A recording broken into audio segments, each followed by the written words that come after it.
two of our favorite gurus, Jordan B. Peterson and James Lindsay, got together. Wow. You know there's going to be sparks when they get together. There is. I could have clipped the whole thing. It's full of insights about the woke right and whatnot. That's what they were talking about. But I'm not actually going to go through all of the various things they discussed. We might draw some clips at a later date from their other insights. But there was one that was just so powerful.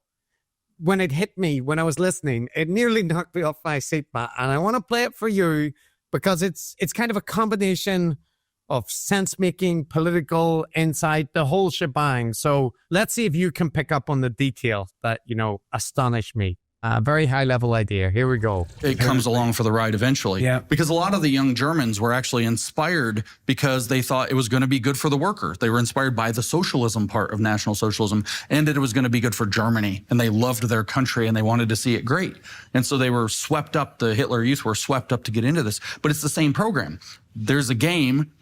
We used to be the masters of the game, but now we've been dispossessed from the game. They threw us from top to bottom. That was an intolerable experience. By the way, this is all a story of Lucifer. Yes. We've been cast to the bottom. Yes. And so what we're going to do now is we're going to grab our rightful inheritance and we're going to build the structure that returns us to it. P.S. The organizational structure is the Führer principle, so I'm at the top.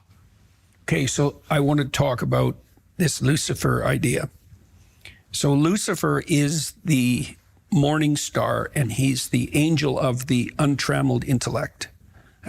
That's how he's portrayed in Milton, right? And he's allied in some strange way with the serpent in the Garden of Eden. If I might just interject, if he's the morning star, what do you do in the morning after the morning star rises? You wake up. Right. Woke. Right. The spirit of enlightenment. Right. Okay. So or dark enlightenment, as it were. Yeah, right. Absolutely. Well, that's the question. What's the difference between genuine? What's the difference between what's genuine and what's false? Let's say. Yes. I think I know what piqued your interest there, Chris. I mean, there's a lot of good stuff. The whole in there. thing is pretty good. The whole thing is good. I mean, there's the main star of the discourse there, but the first bit with the A lot of the young people that were attracted to the socialism was in the name, so it's kind of social. No, people at the time very much knew that they were right wing. They were communists. They were having street fights with them, right? The left was a different thing. Anyway, let's put that aside because it was blown away by the Lucifer reference that Jordan Peterson, he connects this to Lucifer because the Führer and all of that stuff. He starts talking about Lucifer is the morning star, and what do you do in the morning? You wake up woke. My God. So they've decoded it. They've nailed it. They've nailed it. You can see what devilry is motivating the woke people, right? Because it all makes sense. I see the connections now. This is peak sense making. The connections are just one thing that leaves me a little bit puzzled. So, I get the wordplay that went on there, right? We've got Lucifer and we've got the morning star and you wake and all that. But, who is responsible for making that connection, right? Because woke, a term that came out of kind of black activism or in the US or whatever. So they used the term because they wanted to signal their commitment to Lucifer, or was Lucifer behind the scenes suggesting they use woke because eventually it would lead to the social justice movement where James Lindsay would meet this. Who's responsible for this? Chris, this is the thing when, the word, the logos, is the fundamental underpinning of all reality, then what happens is it manifests itself like this. You're trying to intellectually puzzle it out. Clearly, the logos was at work. But maybe that people who would defend that would say, oh, look, he was just having a bit of fun. Oh, look at that. No, from the tone of voice. Well, I can tell you it's not. The conversation continues from there, right? There is no indication that was a joke or meant in jest. And the rest of the conversation is very similar, line of reasoning throughout. And somebody pointed out, Matt, and I looked into it when I first highlighted this, that Lucifer as a term connected with Satan is actually a much later development in Christianity as well. So and Morning Star is a translation into another language. So it's all it doesn't even make sense from the historical references. Actually, sense making is too fine a word for it. That is like bottom of the barrel conspiracism. So when you look at the really mad conspiracy communities, flat earthers, the people that believe the devil's sign is inside energy drinks and things like that, that's what they do. They look at the logo of some, I don't know, an ad for sneakers or something, and they see the devil in it. So that's pretty far gone. It is amazing. These two guys are serious. Oh dear, their brains are broken. Like, I know that Jordan Peterson is mentally ill to some degree. Yeah.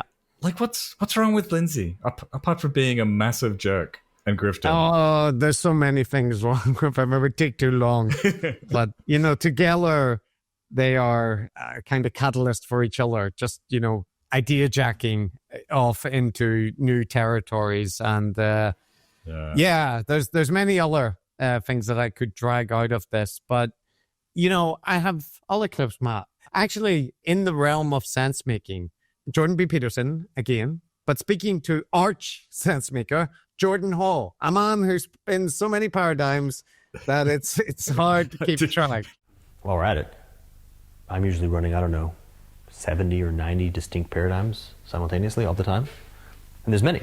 And the idea is not to try to collapse them down to a single master paradigm. This is going to be different from with James Lindsay, although James Lindsay is doing a pretty good impression of a sense making now. They're all different flavors of the same underlying formula. But Jordan Hall's going to talk about like how he got into sense making. We all know him now as one of the most proficient sense makers in the ecosystem. But when did he start sense making? Somewhere around the probably late elementary school, I began to notice that the world that we live in, or at least the world that I had been thrown into, was suffering significantly from making any sense whatsoever. It was sort of haphazardly thrown together in a fashion that tended to produce more negative than positive. Think about just what happens when you go to school. How old were you when that started to become a focus of attention, do you think? About fourth grade. Oh, yeah, okay. And then similarly, the same noticing, for example, like, oh, wait, I'm sitting in front of a television in the context of my home, which is lying to me continuously with a highly effective capacity to manipulate. And yet that seems to be something that the people who are around me seem to be perfectly okay with. That's interesting.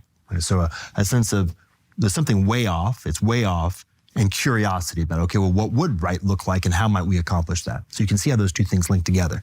So you said TV in school. Yeah. Were there other experiences that you remember at a young age that, like, sure. I'm kind of curious about what triggered this. Yeah, I mean, 'cause that's pretty early. Really early. Fourth grade is 9 to 10, by the way, Matt. I just had a look in the US, so... Yeah, I love. I mean, again, the theme of pretentiousness. I love Jordan Hall's language. Like he was sitting at home watching TV in the context of his house. In the context of his house. And I love the thing where he says, that's interesting, right? Like he noticed this TV was blasting ideas, and then he thought, others don't? Interesting. Others don't notice this like I do. Interesting. And noticing the world is kind of haphazardly thrown together. I've noticed that too. As if there's no grand plan, Matt. Yeah. That's right, especially in my house. Things are definitely haphazardly scattered about. Yeah.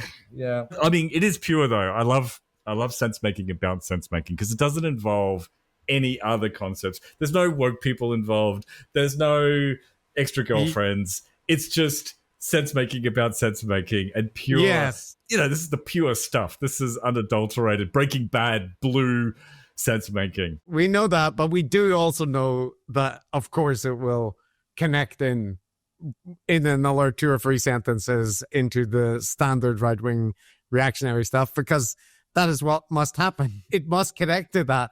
But I agree with you that insofar as they're discussing like when they developed their extraordinary powers of insight, it's just beautiful to hear like Jordan Peterson and Jordan Hall discuss with each other about, when they realized that they were special boys. Very special boys. When did you first see through the Matrix, Chris?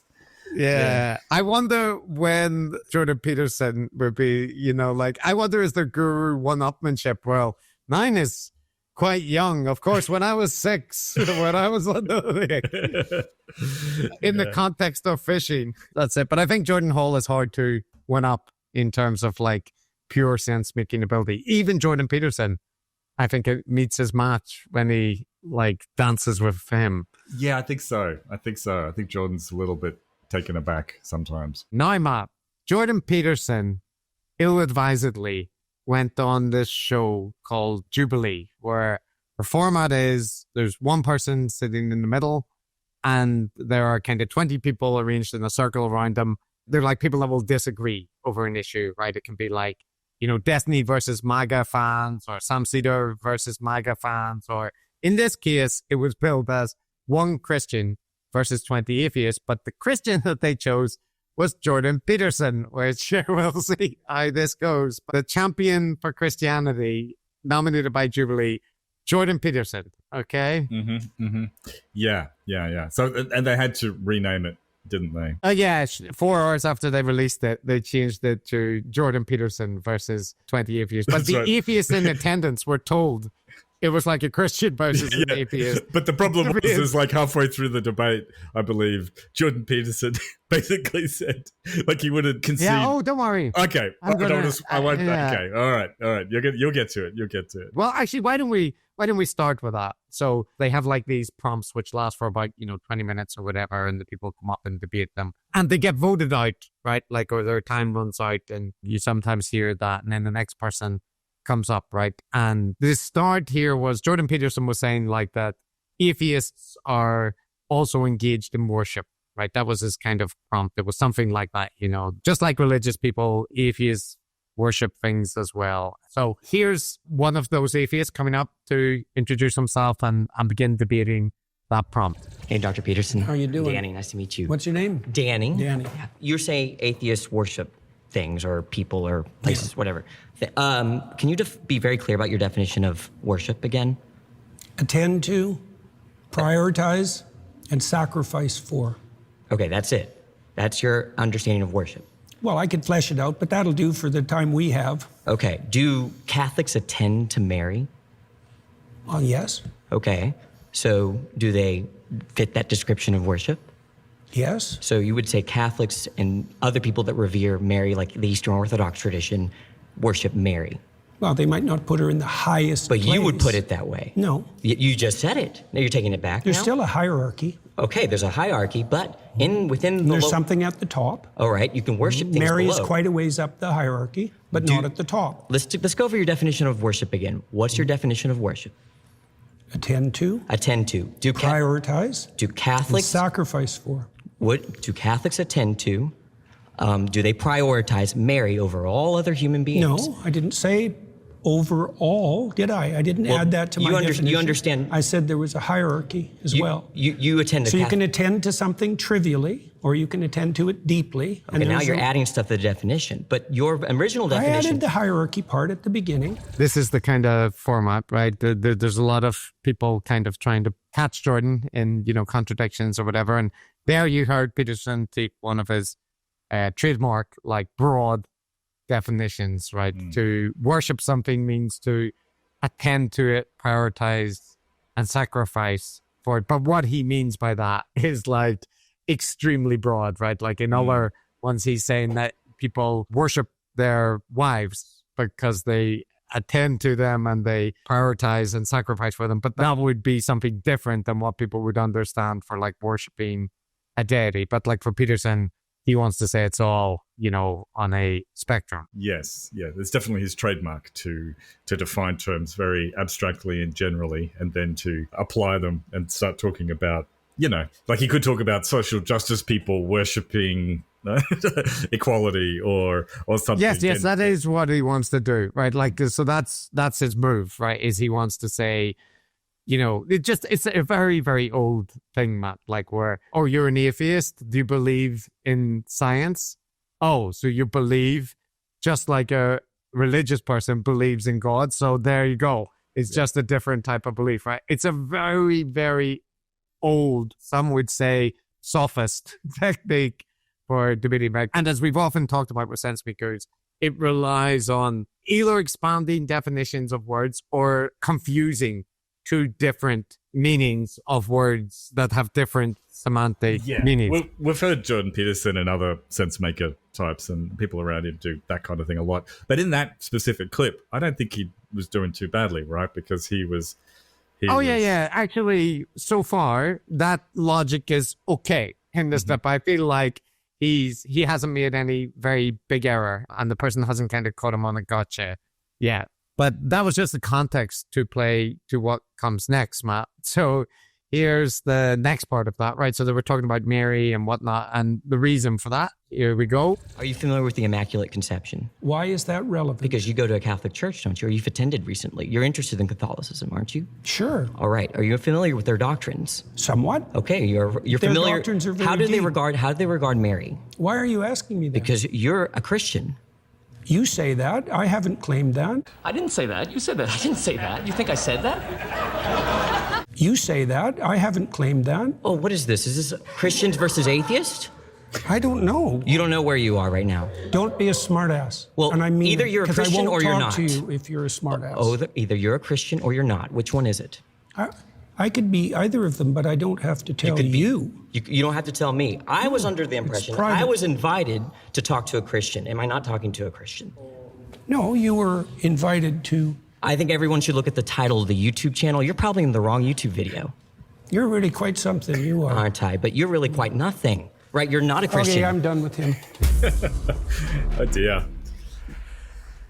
So Jordan Peterson kicked him out, right? Like, you don't say he's nothing. But, like, to be fair to the guy, right? Like, Danny, I think his name was, like, Jordan Peterson just said, you're really quite something. Right? That's the salty figure. So he was only returning the insult. And it's a perfectly reasonable thing with, like, obviously what he wants to debate there is, like, right, but you know, Catholics worship Mary in a way that people don't, you know, when you're talking about like worshiping, attending to, prioritizing someone, it's like a different thing. So that's what he's wanting to get at. But because Peterson is like, I don't, you know, what's a Christian? Am I a Christian? Who knows what a Christian is? So, but that is the funniest aspect of it. Like, Jordan must have known what he was invited to. It was a Christian versus 20 atheists. Oh. And then he won't admit to being a Christian. I mean, I think the guy is right to be confused. Even better than that, I've heard this guy, Danny, talking to someone else about it. And they said, Jordan was there. The people explained the format. They explained the topic. And he made a joke about like, yeah, you know, so there's going to be one Christian versus 20 atheists. And he made a joke like, oh, well, some people might not even say I'm a Christian, right? So he knew exactly what the kind of topic was. So this like sophistry that he deployed throughout is just like, that's what Jordan Peterson does, right? But he agreed to it dead. He knew what the title of it was, and yet he doesn't want to say like he's well, I don't know. Christian. I got a lot of sympathy for him because what do we really mean by Christian anyway, Chris? What does it really mean? Yeah, a follower of Christ. It's a lot more complicated than you think. No.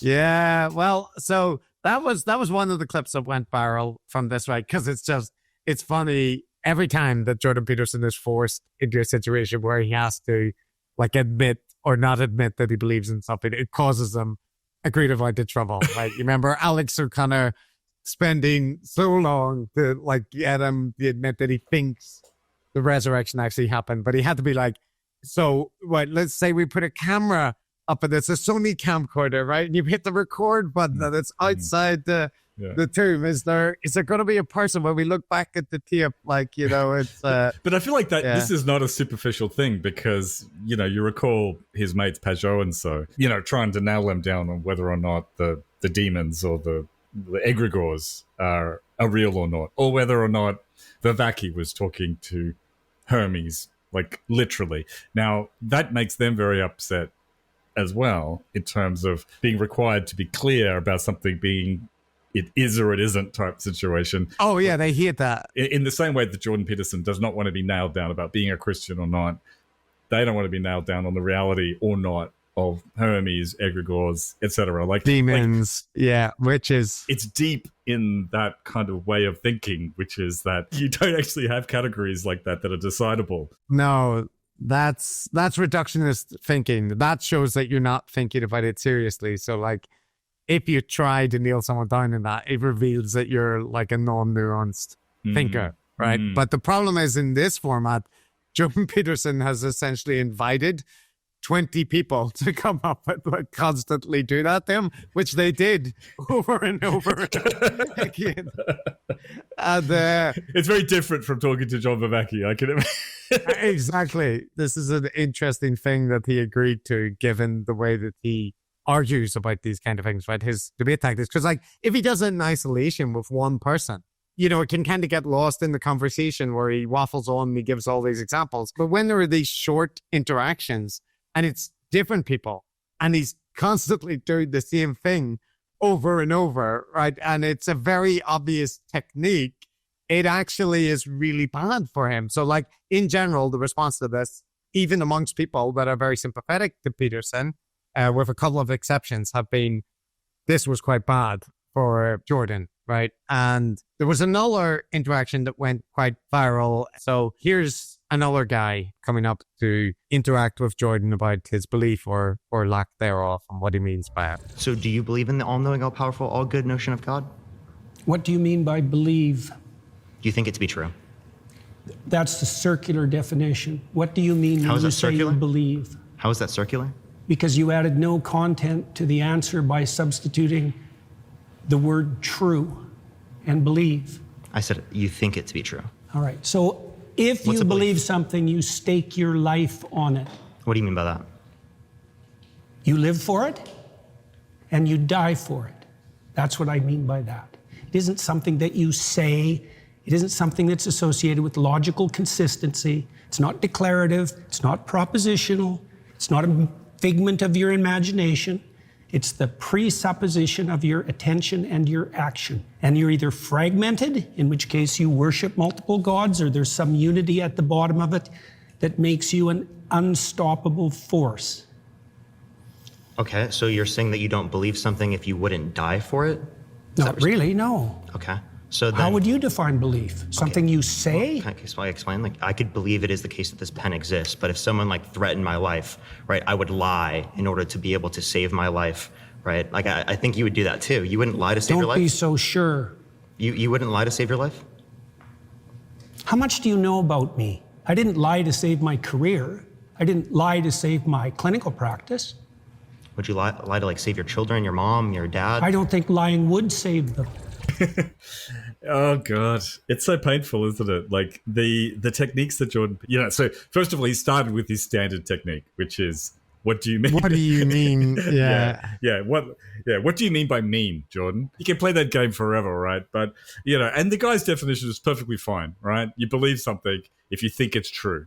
You could add to that if you wanted, strongly believe that it's true if you wanted to, but it's a perfectly fine definition. But Jordan, of course, has a bespoke definition, which has very little to do with the original word on the face of it. You know, staking your life on it, willing to die for it, being in the presupposition of your attention and your action, like a whole bunch of stuff, which the guy quite sensibly ignores, because what do you do with that?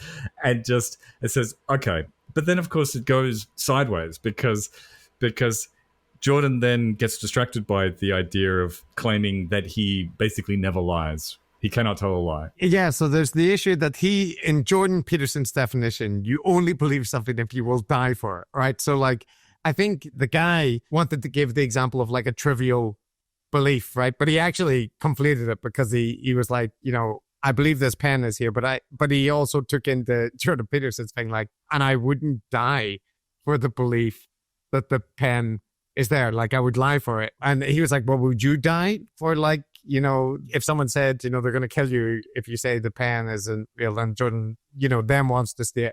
Like, I would only tell the truth. I would die to tell the truth. Look at all the sacrifices I've made, you know, all the risks I've taken and whatnot. So he gets caught up in the martyrdom narrative, but it's actually two separate points. Like, one is there's lots of beliefs that you don't stake your entire life on. There's even beliefs that you have which you believe to be true, but you wouldn't stick your life on it because you can't be 100% certain, right? Like, and then the second thing about, like, would you actually stake your life on beliefs that you think are true, except in Jordan Peterson's definition, there's a different thing, right? Yeah. Like, so there's two things get completed, but it's understandable how they, veered off into that topic. Yeah, it's kind of fun to kind of imagine Jordan Peterson's idea constellation, because I think for him, everything is rooted in the word of God, and belief in anything, like to be a real belief, has to ultimately derive from your faith in God. Otherwise, nothing can be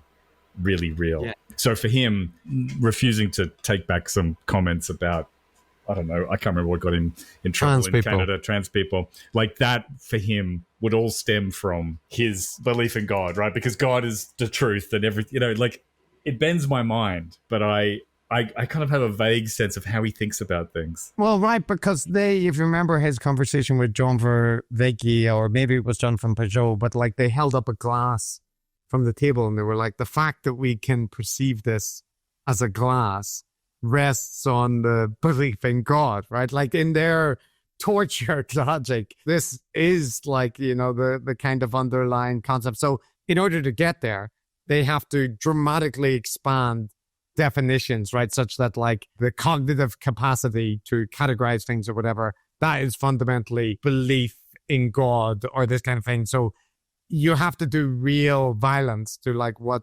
definitions are, but Jordan Peterson is perfectly prepared to do that. So even if we grant though that like in Jordan's tortured world, he might be able to get the, like a logical consistency underlying his responses, right? I think this next bit caused him more trouble, right? Because it deals with a contradiction in his logic and he simply will not accept it's there. So he goes to quite a lot of lengths to avoid acknowledging the contradiction. So, as they were saying, sacrifice for things that you believe to be true. Jordan Peterson, that's a line that he will not cross. So the guy wants to, probe that. Is that really true?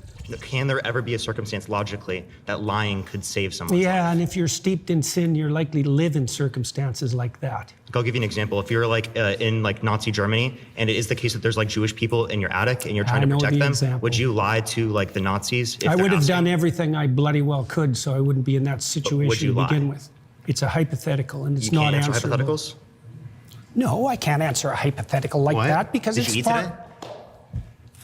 Look, Did you don't play games. I'm not playing games. I'm just asking if you ate it. If you present me with an intractable moral choice that's stripped of context and you back me into a corner, you're playing game. I just told you I would do everything that I could to make sure that I'm never in that situation. By the time you've got there, you've made so many mistakes that there's nothing you can do that isn't a sin. Being born in Nazi Germany and trying to protect people that you care about, like there could be a Jewish friend that you have and you want to protect them. I think you should just give up on that line of questioning. Give up on just like trying to clarify your position? Because are you like uncomfortable with me asking this question? It's just a basic hypothetical. Like I could ask you. It's just a basic hypothetical where you put Jews' lives at stake in Nazi Germany. That's just a basic hypothetical. Obviously, you would lie in that scenario to save their life, but you're like not trying to answer this question for some reason. I just told you why. Are you anti-fascist? Like, so you're anti-fascist? Why are you asking that? I was just asking, just clarifying. But like, okay, again, you're not answering this hypothetical because you know it shows that you clearly would lie to save someone's life. I'm answering it in a manner you don't find acceptable.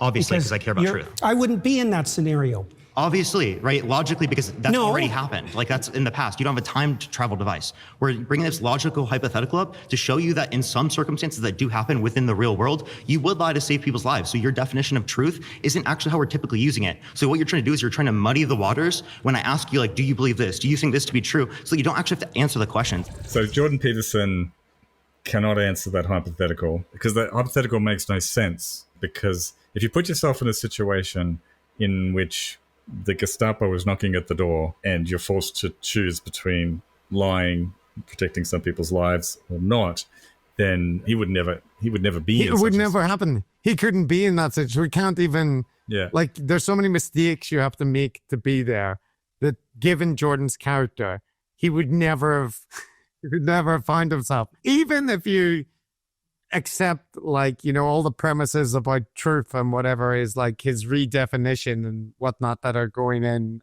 This is just bizarre. This bit where he's like, yes, I can entertain hypotheticals, but I I cannot answer this one because I wouldn't have been there. But like the whole point of a hypothetical is like, imagine this situation you're in. It's not saying you would have done that. It's like, if you find yourself in this situation, what would you do? But Jordan Peterson's reaction is like, well, I wouldn't be in that situation because I'm far too principled to be in that. And it carries with it the implication that everybody that ended up in that kind of situation in Nazi Germany, they kind of made mistakes the whole way to like get. So that's also a very distasteful thing to argue. But it's, the whole thing is kind of just stupid. Yeah, it is all stupid. I mean, that little example of, lying to the Nazis to protect the Jewish people hiding in your attic, that is a standard kind of hypothetical. Classic ethical little thing. And, you and I, we don't find logic chopping about ethics particularly fascinating, right? But, you can come up with 1,000 other little examples of consequentialist type situations where, you tell a white lie, a small lie, and to prevent a great deal of harm, right? It's an easy thing to wrap your head around. But the interesting thing with Jordan is that he gets himself in that situation because he staked out a claim, right? Which is that he would never lie. He never lies under any circumstances. Yeah. He never lies. He never would lie. There's no situation in which Jordan Peterson... You can't get him in. You can't get him into a situation in which he would, which is like a ridiculous point of view. Yeah, we've seen him lie constantly on various content that we played of him. He's said things that aren't true. And, so he backs himself into a corner and then he's forced to do this because otherwise he's got to admit that his original stance was a little bit silly. Yeah, and just to finish it off, Matt, so, just to reiterate this point, it painfully continues.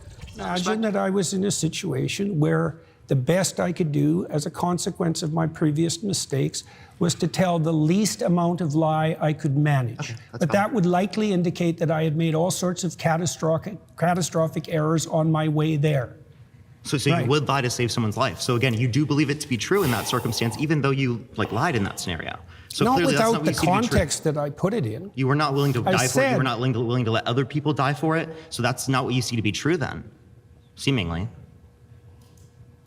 You're doing exactly what I said you were doing at the beginning of the conversation. You're generating an impossible, restricted, hypothetical with no precursors to back me into a corner. How is it possible? Is there something contradictory about it? Nice to meet you. Yeah, nice to meet you too. Great conversation. Yeah. So, the guy wanted to make the point that there are circumstances in where you would not die for the truth. Something you believe to be true. That's right. Yeah. I mean, the whole thing began from Jordan Peterson's stupid definition of belief, right? Yeah. And then it segued to, belief is, you would die for it and presumably let other people die. So anything you believe to be true is something that you would die for. And there was nothing that would prevent you from speaking that truth. And then that extends to everything.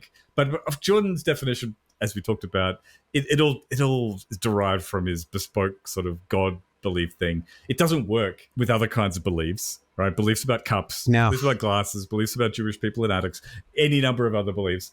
But he's dug in, so that's where it is. It's just how painful. Also, there were two things, but actually I've also got being the person that was interacting with Jordan Peterson. The part where he said, so are you anti-fascist? Yeah, I didn't get that. Did he drop that? To his credit, he dropped it, but you don't need to catch him like that. And then, but there was also the bit where Jordan Peterson was like, he's like, it's just a hypothetical. And he's like, oh, it's just a hypothetical. Jews and Nazis, is it? Just it's just hypothetical. And Jordan Peterson and, we heard Eric Weinstein do it recently with Sean Carroll, where they're absolutely not above doing the, outrage or, moralizing about an issue when it serves their purposes. So, yeah. Yeah, I think those are the wrong directions to go in. Do you have any more clips from the other 18? No, that's it. That's as far as I cut for. I mean, there's many, many more, but it's all like this, right? It's all Jordan Peterson saying something extreme and then people saying, well, what do you mean by this? Or him asking people their definition and they give him a short simple, fairly straightforward definition. And he's like, no. no, yeah, he does not accept that. So yeah, God bless the people there. I do think it is just the weakest form of argumentation and reasoning generally, to just be playing around with definitions. And people like Jordan Peterson and the Sensemakers are not the only ones who do it. Academics are not above this at certain times. It is reasonably ubiquitous, but it is a really stupid thing to be doing, I think, to be making bespoke definitions or making deliberately fuzzy definitions or sliding between meanings. If you don't have if you literally don't agree on the meanings of words, then, you can't communicate whatsoever. It's a precondition for any kind of discussion to just use normal, consensual, everyone agrees what this means, like what the meaning of it as you learn as a kid, right? Well, how a normal person in the street would take it to mean. That's the way you should talk. You have to talk like that. And if you ever do need a very specific, very technical, very highly delineated definition, then you give a proper one. All right, you define a term and then you work with it later on, which is okay. But what these people do, it's violence against language, and I greatly dislike it. But like, it is actually, I would encourage people to watch that because it's quite funny for Jordan Peterson to be tortured for, with people constantly pointing out what he's doing, because there are various people, they actually talk about him like escaping into a semantic fault and stuff. And, you can see him kind of not liking that being pointed out. So there you go. Good. I approve. I approve of people pointing stuff out to Jordan Peterson and him not liking it. Oh, Matt, I wasn't going to play this, but I feel I have to. Jordan Peterson did an episode specifically on, Harvard being attacked by the Trump administration. And it's one of my favorite formats of Jordan Peterson content, where he reads an article and then sarcastically responds after every line, right? By just saying, oh, really? Yeah, is it like that? Right. So I'm just going to play a clip of him talking about it because it is enjoyable in its own way. But listen to this. This is a New York Times article he's reading from. Okay. Harvard, under President Ellen Garber, we'll get back to him later, has resisted suing the administration in April 2025. I think that's lawfare, by the way, for violating its First Amendment rights and bypassing legal procedures. Yeah, well, perhaps Harvard could just stop taking federal funding and they could do whatever the hell they wanted to. Garber argues that no government should dictate what universities teach, hire, or research. That's pretty goddamn funny, I must say, after the Biden administration and its insistence that DEI, for example, be prioritized pretty much above all else. Not only in teaching, hiring, and research. So that's a complete bloody crock. And it's also the case that Harvard cravenly submitted to all the radical progressive demands that emanated, let's say, from the Biden administration. So that's just a non-starter as far as I'm concerned, at least on moral grounds. Who knows what will happen legally? The lawsuit backed by faculty, yeah, we'll see why that is, and other universities marks Harvard as the first major institution to openly defy Trump's crackdown. Yeah, it's not exactly Trump's crackdown, which has also targeted Columbia. There's another institution that deserves to be. Well, let's start with defunded. Yeah, that would be enough that everybody could attend to it and understand exactly what it's up to and just how bloody dangerous it is. That's so funny. What an amazing format that is. I mean, I like how at the beginning he was exercising some self-control and he was getting to the end of the sentence before interjecting with his own rebuttal. And then as he went on, he couldn't even get to the end of the sentence. He'd read the first half of it. The amazing insight this gives you into Jordan Peterson's mind. There's this study format, Matt, where you get people to speak out what they're thinking when they are reading something or reacting. But it's like a thing, right, where you want to see what someone's thought processes are. And this is basically what Jordan's doing, right? Like you say, he can't get through a sentence and he's just constantly outraged at everything, right? Like his whole thing is, so they're going to do legal. Well, good luck with that. And, they're being prosecuted by the Trump. Well, are they being prosecuted? And it's like, it's showing his brain is just like, he's a boomer, like kind of reactive. This is how he tweets. This is how he acts in interviews. Like he is very, very far. If he ever was the kind of critical, research-minded academic who, was giving logical rebuttals to point. I mean, I don't think he ever was that. No. But if he was ever anything like that, he now is much more like your kind of crazy uncle reading the newspaper and muttering away in the corner. Oh, well, we'll see who has the hands. Yes. Oh, it's so telling of just Jordan Peterson and, his culture war poisoned mind. Yeah.